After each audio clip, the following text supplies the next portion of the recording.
Hi mga ka-hearty! Good morning!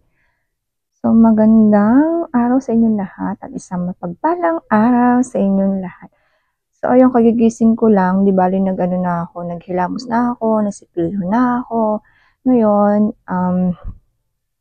magbibihis na ako. Actually, naligo na ako kagabi. Siyempre, dalawang beses ako naligo kagabi dahil nga nakapony ako at medyo lang aking buhok. So, di-wash ko na rin ang aking hair. So, mamaya na lang hapon pagbalik dito sa hotel, maliligo ako.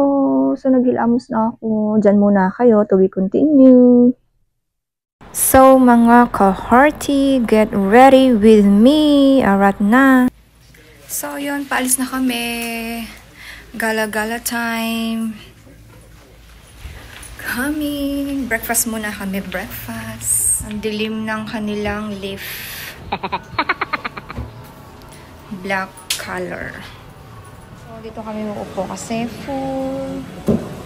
Breakfast time. It's coffee. Milk or soya. This is coffee.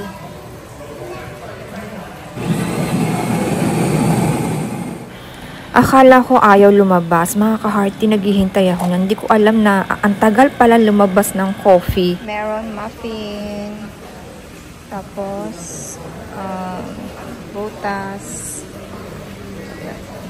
Kunin na natin. Tapos na.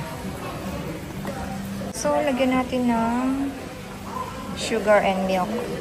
Tayo ng kutsara. Halo, and o diba, yan lang yung breakfast namin. Kasi yan lang yung meron sila.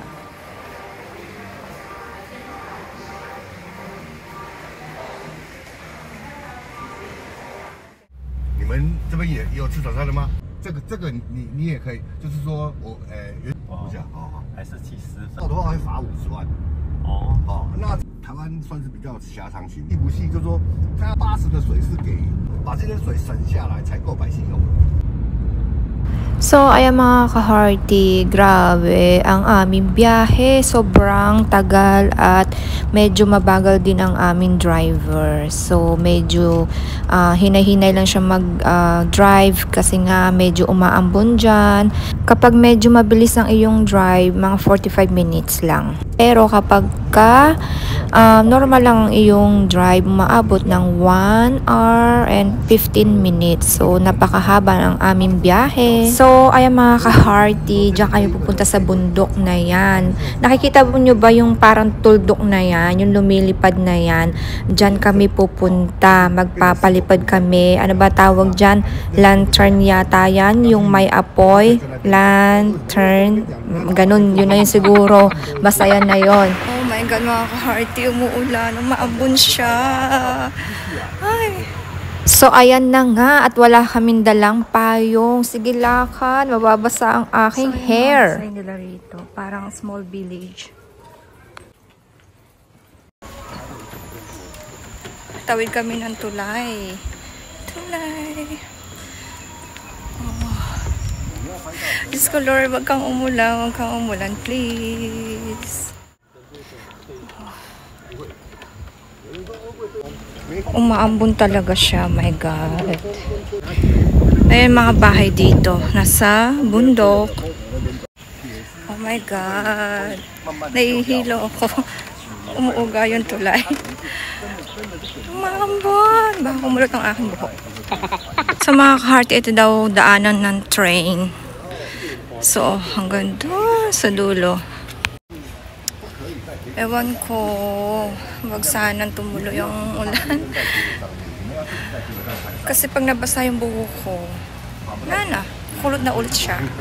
Plancha lang naman tong buhok ko. So, ang daming tindahan dito, oh.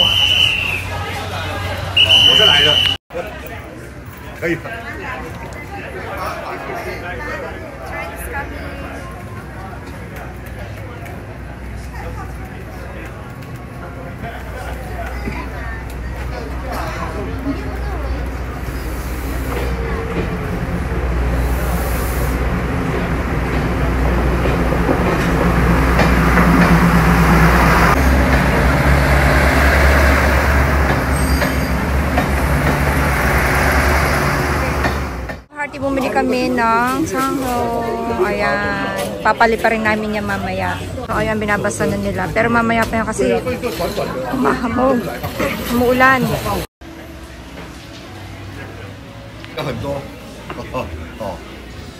So, ito yung mga nagpalipad na, di ba? May picture pa sila. So, isusulat mo dito yung mga wishes mo.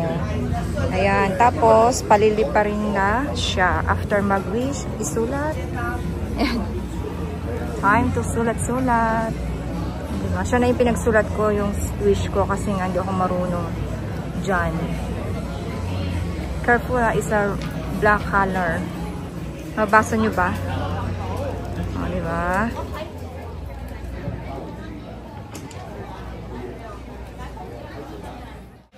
Wish come true. So yun, thank you Lord. Thank you Lord my God. Thank you. So yan, red naman. Bawat color, may mga meaning yan. Orange, red, blue, at meron ba kaming pink, yellow. Ayan. Orange, yellow, red, and blue. Thank you, Lord. Thank you, Lord, my God. God. Thank you, God. Stay tuned mga ka-hearty. Wait nyo po yung part 2.